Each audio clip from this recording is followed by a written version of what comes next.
ធម្មតាមកដោយថ្នាក់បាញ់មូជូលីជាអ្នកការពារប្រចាំគ្រួសាររបស់លោកអ្នកពីមូសនិងសត្វល្អិតបានគ្រប់ពេលវេលាហើយទឹកនំកូនក្មេងជូលីជាជំរឿនដ៏ឆ្លាតវៃរបស់អ្នកម្ដាយសម័យថ្មីជំរាបសួរបងប្អូនជួយជាមួយមនកម្មម្ដងទៀតហើយនៅក្នុងកម្មវិធី Next Gen Podcast ហើយនៅក្នុងសប្តាហ៍នេះដែរគឺប្លែកមែនតើដោយសារតែភ្ញៀវកិត្តិយសរបស់យើងហ្នឹងគឺគាត់ពហុជំនាញតែម្ដងគាត់ចេះទាំង rap ច្រៀងបទសម័យបទបុរាណហើយចេះកំប្លែងទៀតបងចេះគ្រប់មុខតែម្ដងហើយមនិកាយប៉ុណ្ណឹងប្រហែលជាបងនឹងថាជាអ្នកគេត្រូវអត់កុំឲ្យខាត់ពេលយូរយើងទៅជួយជាមួយគាត់ទាំងអស់គ្នាជំរាបសួរពូណំជំរាបសួរក្មួយការលើកទី1ឲ្យបានជួប MC ឡើងក្មេងឡើងខ្ជូតតែម្ដងចាពូបាទប៉ុន្តែហាសាបទៀតណាសលេងគេមកឡើងសតុនតែម្ដងបាទអរគុណលោកពូហ្នឹងហើយថ្ងៃនេះពូបើកសិតឲ្យក្មួយសួរហើយចាលោកពូសុខសប្បាយអត់អរគុណណាស់សំណួរនេះគឺជាសំណួរល្អធម្មតាក្មេងគាត់រាក់ទាក់គាត់មានការពូសំអញ្ចឹងគឺល្អមែនតើបាទពូសុខសប្បាយទេបាទចាមនិកាធ្លាប់ស្គាល់ពូតាជាពូណំតើឈ្មោះពិតរបស់លោកពូឈ្មោះអីដែរឈ្មោះពិតចាឈ្មោះអាចយកលុយពីអង្គការបានហ្នឹងហ៎ចាបាទឈ្មោះពិតពូគឺឈ្មោះណមហ្នឹងតែម្ដងបាទគាត់ថាតកូននឹមណមដល់ទៅពេលចូលកំ pl ែងទៅពូដាក់ពូណមហ្មងពូណុយឆ្ងល់ទេថាមិនបានពូដាក់ឈ្មោះពូណុយពូណមមិនចឹងលោកពូក្មួយដឹងស្រាប់ហើយទូទៅអ្នកកំ pl ែងជាច្រើនតែល្បីខ្លាំងតិចទៅគេលែងហៅនេះគេច្រើនគេហៅអាធ្លាប់ហៅអ្នកកំ pl ែងអត់ទេពូអូខេអត់អីទេដល់ពេលអញ្ចឹងទៅពូដាក់ពូពីមុខអញ្ចឹងទៅបាទថ្ងៃណាមួយយើងល្បីទៅណាទៅណីគេហៅពូណមពូណុយអញ្ចឹងទៅចាលោកពូមួយរយៈនេះលោកពូមានមានយកនឹងការងារអត់ច្រើនមែនតើការងារអីខ្លះលោកពូបោកខោអាវលាងចានមកឲ្យកូនហើយនឹងការងារមកចំនួនទៀតតែលោកពូខ្ញុំការងារសិល្បៈសិល្បៈជាទូទៅគឺពូការងារគោលប្រចាំថ្ងៃរបស់ពូជាឆ្នាំបាយរបស់ពូនោះគឺថតកំ pl ែងខ្លីៗហ្នឹងតែប៉ុន្តែថតកំ pl ែងខ្លីៗនេះគឺជាប់ជាប្រចាំតែម្ដងបាទហើយអ្វីដែលកំពុងតែមានញឹករដូវកាលនេះគឺរដូវកាលខែការដល់ពេលអញ្ចឹងក៏ជាប់រវល់តាមរោងការច្រើនដែរឥឡូវនេះបាទចាពូម៉ានីកាក៏ជា fan របស់លោកពូម្នាក់ដែរជា fan ដែរណាអរគុណណាស់ពូអរគុណក្មួយហើយតែក្មួយចាត់ទុកពូជា idol ហើយបាទលើកទី1ជួបពិធីករដល់ក្មេងណាម៉ានីកាប្រហែលឆ្នាំហ្នឹងខ្ញុំអាយុ13ឆ្នាំហើយ13ឆ្នាំហើយចាម៉ានីកាធ្លាប់ចូលក្នុងប្រឡូកក្នុងវិស័យសិល្បៈប្រហែលឆ្នាំម៉ានីកាថតរឿងតាំងពីអាយុ 4-5 ឆ្នាំលោកពូ 4-5 ឆ្នាំចាអញ្ចឹងបានន័យថាចូលបទពិសោធន៍ចង់ប្រហែលពូដែរចាលយណាចូលដំបូងចូលថតរឿងដំបូងគឺសម្ដែងរឿងណាចាពូថត sport ថតរូបអីទូចចាបាទហើយឥឡូវទៅក៏មិនមានញឹកទេជាមួយនឹងការងារសិល្បៈឡើយពូសុំទោសពូមិនទីកោចាពូថ្ងៃនេះខ្ញុំជា MC អូខេតើពូជាស្រ័យឥឡូវក្មួយសួរពូមកបើអញ្ចឹងពូឃើញក្មួយពូចាប់អារម្មណ៍ពូសួរកាន់តែច្រើនឡើយចាពូឥឡូវមានអីទៅសួរពូសួរឲ្យហើយមកតែខំតែស្ងាត់ពូសួរវិញឡើយ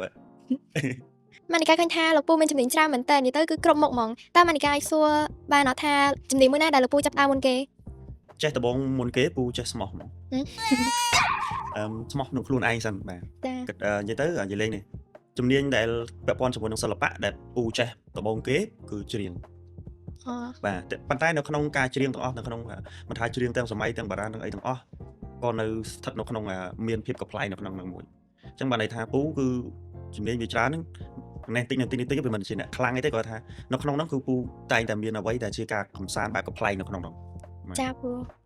ហើយនៅក្នុងជំនាញទាំងអស់ហ្នឹងតើពូពេញចិត្តជំនាញមួយណាជាងគេកំ pl ែងក្មួយកំ pl ែងពូចូលចិត្តធ្វើឲ្យគេសោចទេណាចូលចិត្តធ្វើគេសោចអ្នកជំវិញសោចមិនថានៅក្នុងសង្គមការងារឬក៏ក្នុងគ្រួសារពូតែងតែញ៉ាំងធ្វើឲ្យគេសោចសប្បាយទាំងអស់ប៉ុន្តែសិល្បៈស្រឡាញ់សឹងតែគ្រប់ទម្រង់ទាំងអស់តែម្ដងទាំងបារាណទាំងសម័យទាំងអីគឺ rap អីក៏ចូលចិត្តទាំងអស់ហ្នឹងប៉ុន្តែពូអត់ឆ្ងាយពីកំ pl ែងនេះបាទពូមានតែកំ pl ែងនេះសម្រាប់ពូដែលធ្វើឲ្យពូមាននៅថ្ងៃនេះបើពូចេះតែច្រៀងគឺអ្នកចម្រៀងច្រើនហើយអញ្ចឹងបើសិនណាពូចាប់តែច្រៀងគឺប្រហែលជាមិនមានថ្ងៃនេះទេពូអ្នកចម្រៀងច្រៀងគេច្រើនមិនចឹងក្មួយបើសិនណាជាក្មួយបើពូធ្វើ freshy មិនទៅប្រកួតប្រជែងគេមិនកើតមើលមុខពូអញ្ចឹងណាឧទាហរណ៍ថា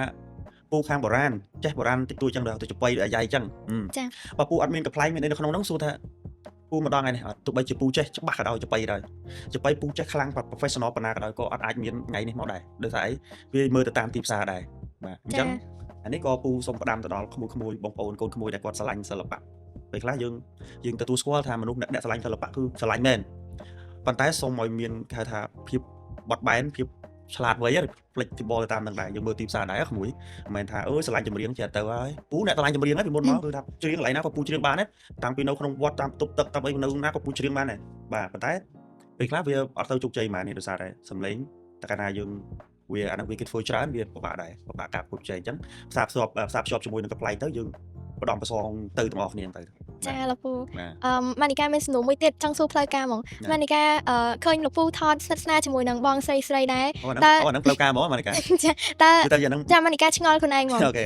អ្នកមានប្រច័ណ្ឌអីអត់ ចង់និយាយថាថតស្និទ្ធស្នាលរងឯងមានចានអត់ហ៎និយាយទៅធម្មតាទេប្រពន្ធគឺជាស្រីប្តីជាប្រុសនៅពេលដែលយើងលេងស្និទ្ធស្នាលតែងតែមានការប្រច័ណ្ឌថាគាត់ថាតិចច្រើនប៉ុន្តែធ្វើម៉េចក្មួយដើម្បីជីវភាពពូមិនចង់រងឯងពូរងឯងនេះពេលខ្លះសម្ដែងខ្លះពូឲ្យតួស្រីមែនប៉ុន្តែពេលខ្លះអារម្មណ៍ប្រពន្ធកូននៅផ្ទះក្មួយ ចា ក្មួយខ្លាំងខ្លាយបេះដូងពូក្មួយពូនិយាយរឿងហ្នឹង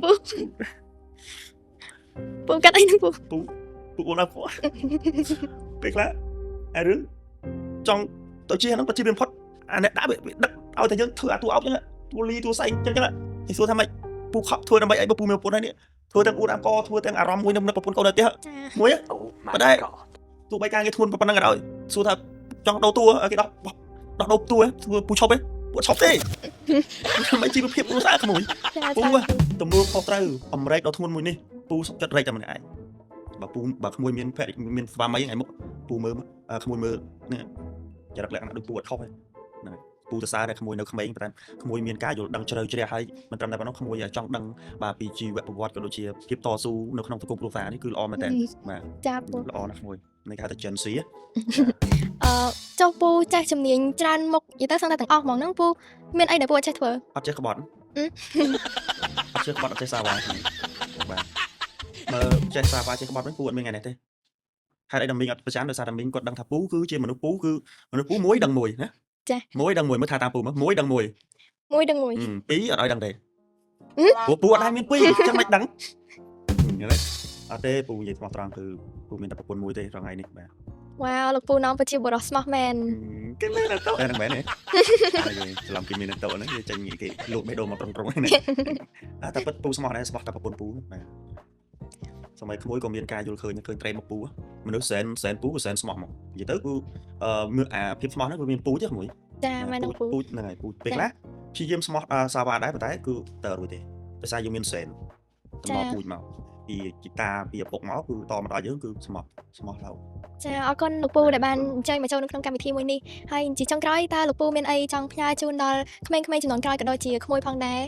ជាចុងក្រោយក៏សូមផ្ញើជូនទៅដល់បងប្អូនកូនក្មួយដែលស្រឡាញ់នៅក្នុងវិស័យសិល្បៈបាទមិនថាវិស័យបាទសិល្បៈផ្នែកអីទេបាទអញ្ចឹងការស្រឡាញ់បាទចង់បានជោគជ័យមានតែពាក្យមួយដែរគឺកុំបោះបង់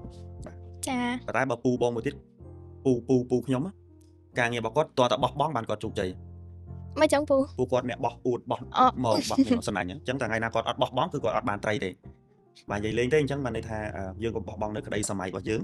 ងហើយដើរតាមក្តីសម័យក៏ដើរចុះប៉ុន្តែដើរទៅស្របទៅនឹងថាសំលៀងនៅសមត្ថភាពរបស់ខ្លួនឯងសិក្សារៀនសូត្រថាយើងស្រឡាញ់អីគេអញ្ចឹងយើងកលែកមើលខ្លួនយើងមុននឹងដើរទៅដល់គោលដៅនេះតែយើងខ្វះខាតអីបំពេញបន្ថែមអីដូចពូឯងក៏មិនមែនជាអ្នកអីខ្លាំងអីអស្ចារ្យប្រកែអីគ្រប់មុខអញ្ចឹងដែរព្រោះថាពូស្រឡាញ់ដល់ពេលអញ្ចឹងទៅយើងមានអាពីធម្មជាតិមកខ្លះហើយយើងក៏សិក្សាបន្ថែមទៅគ្រប់កន្លែងទាំងអស់គឺសិតតែជាគ្រូបើមិនណាជានិយាយអស់ទៅពូចេះហ្គីតានោះចេះពីកូនក្មេងទេចេះលេងហ្គីតាចេះបានមកសប្បាយខ្លួនឯងប៉ុន្តែដែលចេះនេះចេះពីក្មេងៗឃើញក្មេងៗគេលេងគេលយគេអីហ្នឹងក៏លេងសួរក្មេងចាប់អពដល់ពេលទៅយើងព្យាយាមទៅក៏បែកចេះជាងអាក្មេងនឹងទៀតហ្នឹងវាអញ្ចឹងដូចចបៃអីចឹងចេះទៅមើល YouTube ខ្លះទៅក្មេងៗខ្លះអ្នកល្បានេះយើងសួរគេអញ្ចឹងទៅក៏យើងចេះទៅអញ្ចឹងបានន័យថាយើងកន្លែងណាក៏យើងអាចរៀនបានដែរបាទឲ្យតែយើងចង់រៀនមិនថ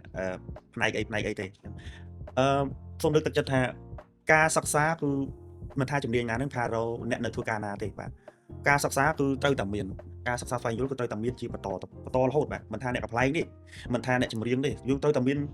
សិក្សារហូតត្រូវមានចំណេះដឹងថ្មីរហូតឬកំប្លែងអញ្ចឹងបើសិនយើងអត់ខំប្រឹងរកអីថ្មីទេដដែលវាអត់ដូចបទចម្រៀងនេះចម្រៀងគេផ្ទុះតែមួយបទគេអាចដើរច្រៀងបានគ្រប់កន្លែងហើយមួយកន្លែងសឹកតែឲ្យច្រៀងពី3ដងទៀតអញ្ចឹងបរំសាបបទហ្នឹងគេច្រៀងបានកើតលុយនៅមួយឆ្នាំកំប្លែងអត់ទេតាមអាប្រូហ្នឹងគឺទៅ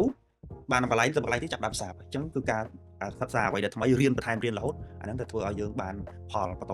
តទៀតបាទ ចាអរគុណលោកពូមែនតើពិតជាមានន័យមែនចាសូមអរគុណលោកពូម្ដងទៀត អរគុណលោកនាង ក៏សូមជូនពរឲ្យលោកពូមានសុខភាពល្អនិងមានប្រជាប្រិយកាន់តែរីកកើនឡើង បាទ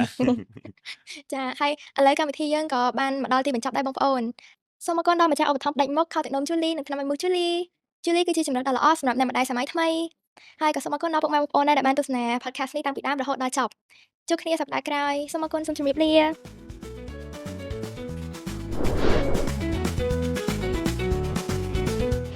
មផ្ដាច់មកដោយថ្នាំបាញ់មូជូលីជាអ្នកការពារប្រចាំគ្រួសាររបស់លោកអ្នកពីមូសមិនសិលឥតបានគ្រប់ពេលវេលាហើយទឹកនំកូនក្មេងជូលីជាជម្រើសដ៏ឆ្លាតវៃរបស់អ្នកម្ដាយសម័យថ្មី